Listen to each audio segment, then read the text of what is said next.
Commercial real estate is under pressure, from New York to Shanghai, from Berlin to Dubai, and the consequences could be far-reaching. In the US, the problem starts with interest rates. After years of cheap debt, property owners are now facing a wall of refinancing. Nearly $1 trillion in loans are maturing. But valuations are down and borrowing costs are up. Office space is the epicenter. Vacancy rates are rising.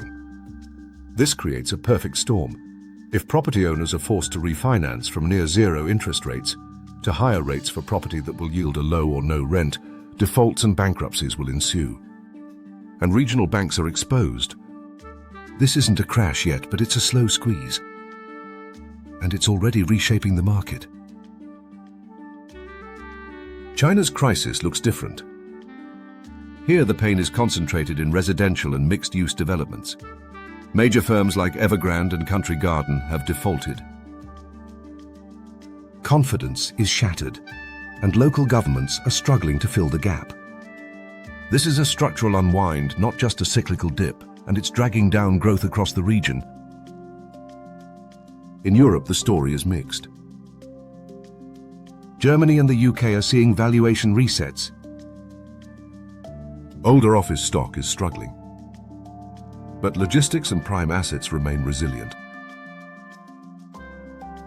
Meanwhile, in the Gulf, Dubai and Riyadh are booming. Office space is tight and demand is surging. But the question is sustainability. Can these markets avoid the mistakes of overbuilding and overleverage? This is more than a real estate story. It's about how capital moves, how cities evolve, and how risk is priced in a post-zero interest rate world. If refinancing fails, we could see defaults, bank stress, and a wave of asset repricing. But for strategic investors, it's also a moment of opportunity. To reposition, to acquire, to rethink what real estate means in a changing world. This is Orbital Strategy, where clarity meets complexity, and we keep our eyes on the long arc of change.